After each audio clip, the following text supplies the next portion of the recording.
My 32-year-old sister is sitting in a holding cell wearing an $8,000 wedding dress, charged with federal identity theft. This is the same sister who texted me family only to ban me from her wedding just 3 weeks ago, the wedding I paid for.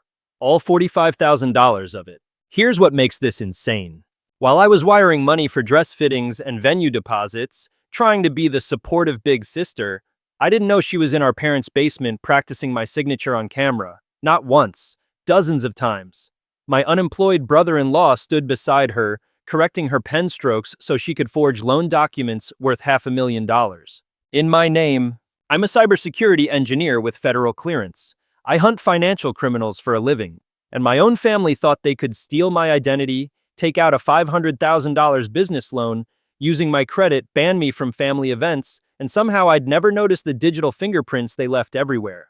Now my mother is sobbing in a lawyer's office, staring at IP logs, timestamps, and bank routing numbers, asking how I could destroy the family like this. The irony is almost funny, because when my mom decided I wasn't real family anymore, she forgot one thing. When you bite the hand that feeds you, that hand has 20 years of cybersecurity training and absolutely nothing left to lose. So here's how my sister's perfect family-only wedding turned into a federal crime scene, how a $500,000 identity fraud scheme collapsed, and how I finally gave them the family-only event they deserved. Let me take you back to where this really started. For 8 years, I was my family's personal ATM. Every month, like clockwork, $3,200 went to my parents for their mortgage and car payments. Another $1,800 went to Savannah for rent, groceries, or whatever emergency she'd invented that week. I didn't question it at first. I had a good job, federal clearance, steady income. Family helps family, right? Wrong. There's a difference between helping family and being treated like a line item in their budget. When I earned my cybersecurity certification, Mom mentioned it once at dinner, then immediately asked if my raise meant I could cover Dad's dental work. When I bought my first house, Savannah didn't congratulate me. She asked if I had extra storage space for her art supplies. The same art supplies from the degree I'd helped pay for, the degree that never turned into a job. But when Savannah got engaged to Derek, a 34-year-old man whose greatest accomplishment was staying between opportunities, Mom threw a party. She posted 47 photos on Facebook, called relatives we hadn't spoken to in years. You'd think Savannah had cured cancer, not agreed to marry someone who'd been unemployed longer than I'd owned my house. That's when the pattern finally snapped into focus. I was the provider, Savannah was the princess, and Derek was about to become family, which meant he'd get a front row seat to watch me fund their lifestyle. Wedding planning started immediately. Mom called me with a number, $45,000. Not a request, not a discussion, a budget. Savannah deserves a perfect day, she said, like I'd personally ruined every other day of my sister's life by existing. You know how important this is to her. I knew exactly what was important to Savannah. A designer dress, a luxury resort, an open bar, and someone else paying for all of it. So I transferred deposits, signed contracts, paid invoices. What I didn't know was that while I was financing her wedding, Savannah was already planning one detail very carefully. She wasn't planning where I'd sit. She was planning how to keep me off the guest list entirely. I should have known something was wrong the first time she refused to show me the guest list. 3 weeks before the wedding, I was at my desk debugging network vulnerabilities when my phone buzzed with a group text. It was from Savannah, in the family chat, the same one I'd apparently stayed in long enough to see myself erased. Hey everyone, wedding update! We've finalized the guest list and it's going to be amazing. Can't wait to celebrate with family. Real family only. Love you all. I stared at the screen for a full 30 seconds. Real family only. I scrolled up through months of messages, cake tastings I'd paid for, flower arrangements I'd funded, a venue deposit that came straight out of my checking account. 8 years of being their financial lifeline, reduced to a group text that didn't even have the courtesy to mention my name. I wasn't disinvited. I was erased. My phone rang immediately. Mom, Martha. Brianna, honey, I know you saw Savannah's message. The one about real family only? Yeah, I saw it. Look, it's nothing personal, she said quickly. The venue has capacity limits. You know how expensive these things get per head? Savannah just wants to keep it intimate. Intimate? After I'd wired $12,000 for the venue alone. Mom, I've been paying for this wedding for 8 months. And we're so grateful, truly, she rushed on. But Savannah's been dreaming about this day since she was little. She has a very specific vision, and adding extra people might complicate. Nah, extra people. The words landed heavier than she expected. That's not what I meant. No, I said. That's exactly what you meant. I'm extra people. After 8 years of monthly transfers, after covering Savannah's rent so she could save for this wedding, after paying for Dad's dental work, your car repairs, and every emergency that somehow became my responsibility. You're being dramatic, Martha snapped. This isn't about money. It always was. The only difference was that now they didn't need to pretend otherwise. Fine, I said, surprised by how steady my voice sounded. If it's not about money, then you won't mind if I stop sending it. The silence stretched long enough for me to hear her breathing change. Then she said the sentence that finally broke something permanent. Brianna, you know this family would fall apart without your help. Don't be selfish about one day when we've needed you for years. This is bigger than your feelings. Selfish. For wanting to attend the wedding I paid for expecting basic respect from the people I'd been supporting since my mid-20s. I ended the call, and for the first time in 8 years, I opened my banking app. Not to send money, but to see exactly how much power I'd been giving away. By noon, every automatic transfer was canceled. 8 years of monthly payments, gone with a few clicks. The wedding vendor contracts I'd personally signed, I called each one myself. Hello, this is Brianna Chen, the account holder for the Savannah Williams wedding. I'm canceling my payment authorization effective immediately. The florist sounded panicked. But ma'am, the wedding is in 3 weeks. Not my wedding, I said calmly, not my problem anymore. It took 47 minutes to dismantle 8 years of financial obligation. Every vendor, every standing transfer, every recurring payment. I worked through the list the same way I patched security vulnerabilities. Methodical, thorough, irreversible. By 12:30, my phone started ringing. First call, Dad.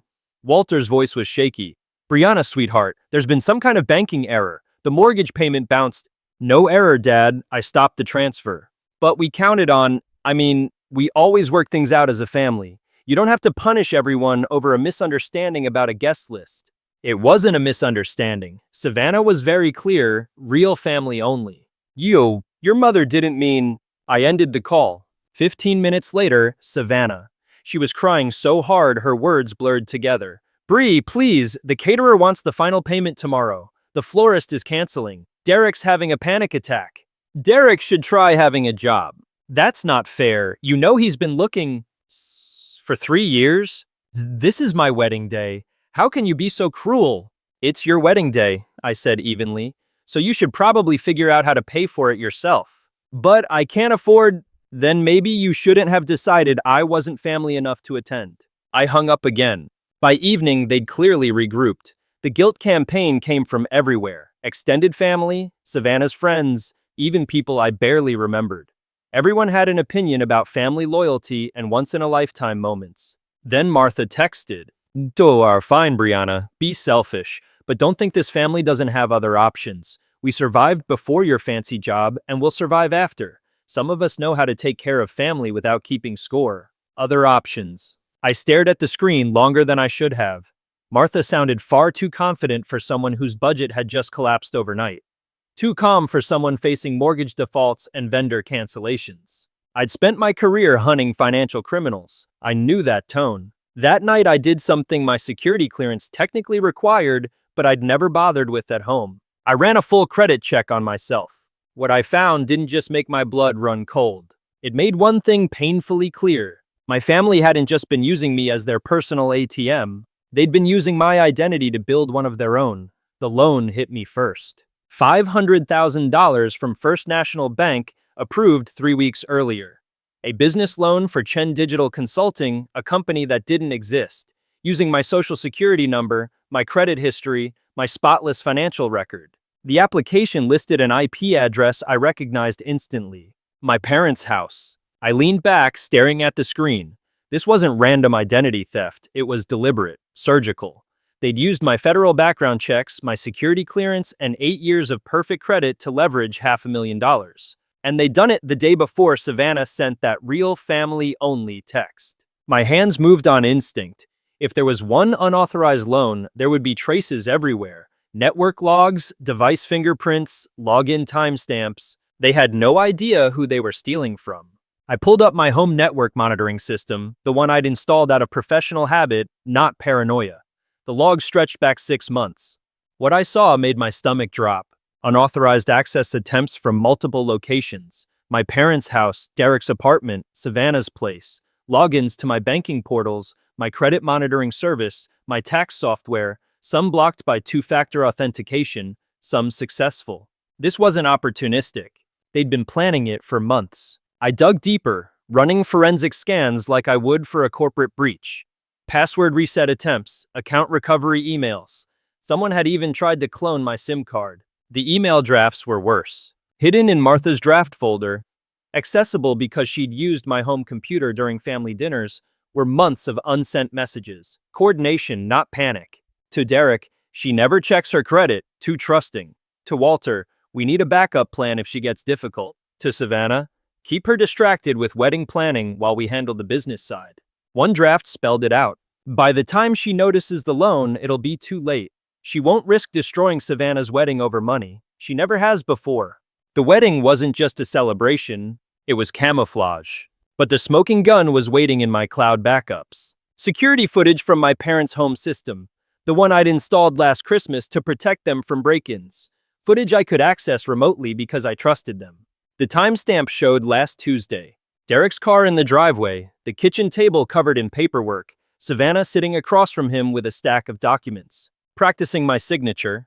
Over and over. Derek leaned over her shoulder, correcting each stroke. No, the B curves more. Look at the credit card signature again. They had printouts of my real signatures, my lease, my mortgage, my car loan, studying my handwriting like a forgery workshop.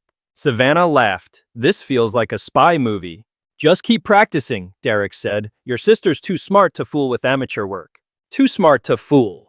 But not smart enough to expect her own family to run a 6-month identity theft operation from their kitchen table while she paid their bills. I watched the video 3 times, saving frames, then checked the rest of the backups. There were dozens more. Martha coaching Savannah on my verbal patterns for phone verification. Walter practicing my voice inflection for bank calls. Derek mapping my security questions. They'd built a complete identity profile. The final video was dated yesterday. Savannah and Derek clinked champagne glasses while Derek held up official loan documents. $500,000. In my name. For their future. I closed the laptop and sat in silence. Then I picked up my phone and called the one person who would understand exactly what to do with a federal crime this thoroughly documented. Mr. Benson answered on the first ring. Brianna, it's late. Is everything all right?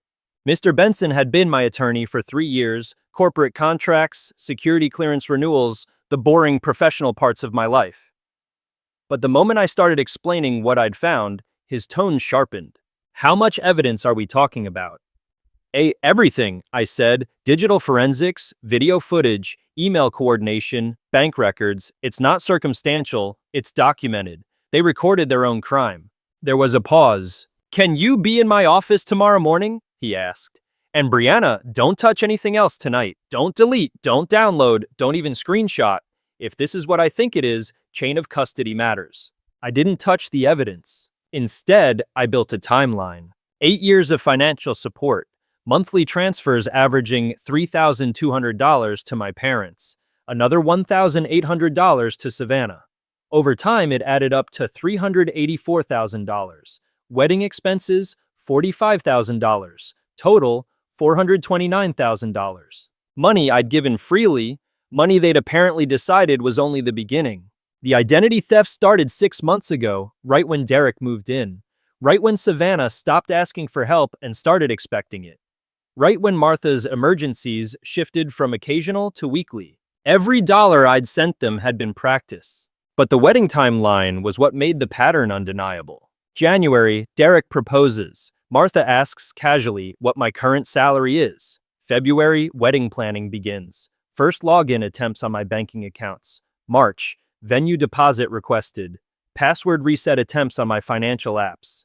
April, dress fittings. Draft emails discussing my credit profile. May, catering contracts finalized. Video footage of signature practice. June, loan application submitted. July, loan approved. The next day, real family only. The wedding wasn't the goal. It was the deadline. They needed the loan finalized before I noticed anything, before I pulled my credit report, before I had a reason to look closely. Mr. Benson's office the next morning looked less like a law firm and more like a command center. Bankers' boxes lined the walls. Laptops displayed login timestamps, IP addresses, device IDs. This, he said, flipping through the files, is one of the most thoroughly documented fraud cases I've seen in 15 years. Most people leave gaps. Your family left a trail. He called Detective Rodriguez before I finished explaining. Federal crimes, she confirmed, interstate wire fraud, identity theft, conspiracy, charges that didn't disappear with a good lawyer or a tearful apology. But here's what I don't understand, Rodriguez said. Why haven't you confronted them? Why let this keep going? I'd thought about that all night. Because confronting them privately gives them time, I said. Time to hide evidence, time to coordinate stories, time to turn this into a narrative where I'm the vindictive sister who destroyed the family over money. And publicly, she asked? Publicly, the evidence speaks for itself. Mr. Benson leaned back. You want them to have their wedding. I want them to have their consequences. Rodriguez reviewed the video footage again, Savannah laughing as she practiced my signature, Derek coaching her strokes, Martha laying out the timeline. Federal charges take time, she said finally. If we move now, arrests happen in 2 to 3 days. I glanced at the calendar on Benson's desk. Saturday. The wedding day. You understand what this means, she said. Criminal records, prison time. Your parents could lose their house. Derek is looking at serious federal time. They destroyed themselves, I said evenly. I just stopped protecting them. We spent the next 4 hours locking everything down. Evidence preservation protocols, warrant requests, coordination between federal and local law enforcement. Every step designed to make sure nothing could be dismissed or spun. As we wrapped up, Rodriguez asked one last question. Any regrets? Last chance to handle this quietly. I thought about 8 years of monthly transfers, about being labeled extra people, about watching them celebrate a $500,000 fraud with champagne, about Savannah laughing as she practiced my signature. No regrets, I said. They wanted a family-only wedding. And now? So, now they're getting it. I drove home that night feeling something I hadn't felt in 8 years. Peace. Not because I was destroying my family, but because I was finally protecting myself from people who'd been destroying me all along. The wedding would proceed exactly as planned, right up until the moment it didn't. Friday morning arrived with the kind of crisp autumn air that made everything feel deceptively calm. I sat in my car across the street from the luxury resort where Savannah's wedding would happen tomorrow, watching vendors erect white tents and string lights between oak trees. It looked peaceful, beautiful even, which meant it was the perfect cover. My phone buzzed. Detective Rodriguez. Warrants are signed, officers are briefed, we're coordinated with resort security and local PD, she said. Before we lock this in, are you certain about the timing? I watched a florist carry centerpieces toward the pavilion. Arrangements I'd originally paid for, now funded with stolen money. Oh, I'm certain. We can arrest them quietly tonight, she said. No guests, no press, minimal fallout. I thought about that for a moment. The clean version, the version where this stayed private. For 8 years, I said, they performed this perfect family narrative while treating me like hired help. Tomorrow, everyone gets the truth. Not my version, not their version, the evidence. A pause. Understood, Rodriguez said. Officers will stage by noon tomorrow. Plain clothes first, uniforms when we move. After she hung up, I stayed in the car longer than necessary, watching workers rehearse Savannah's perfect day. Part of me, the part that still remembered shared bedrooms and childhood holidays, felt something close to grief. Then I remembered Savannah laughing as she practiced my signature. The feeling passed. That evening, Mr. Benson called with the final update. Federal prosecutors reviewed everything, he said. They're calling this one of the cleanest fraud cases they've seen. Your family didn't just commit crimes, they documented intent. They assumed I was too trusting to notice, I said, and too loyal to act. Were they wrong? We'll know tomorrow. Saturday morning, I woke before sunrise. Coffee, shower. The Navy suit I wore when my cybersecurity work required expert testimony. Neutral, controlled, unremarkable. I wasn't attending a wedding, I was observing consequences. I arrived near the resort at 11 a.m. early enough to see final preparations. late enough that no one expected problems. Savannah had taste, I'd give her that, when someone else was paying. Guests began arriving around noon. Extended family, college friends. Derek's unemployed drinking buddies, all dressed better than their bank balances suggested. I stayed in my car watching them hug, laugh, take photos, celebrating a future built on my identity. At 12:30, my phone buzzed again. Rodriguez, all units in position. Bride and groom arrived 10 minutes ago. Family is seated. Are you ready? I typed back, let's give them their family-only wedding. At 12:45, the first unmarked car entered the parking lot. Then another. Rodriguez stepped out of the third vehicle, adjusting her jacket as she walked toward the pavilion. I raised my binoculars. Plainclothes officers blended into the crowd. Someone tested the microphone at the altar. This was the risk. If Savannah panicked, if Derek ran, if someone tipped them off. But they didn't.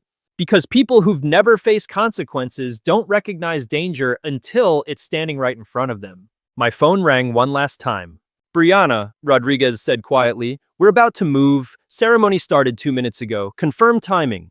Through the lenses, I saw Savannah at the altar in her $8,000 dress. Derek beside her in a rented tux. Martha crying in the front row.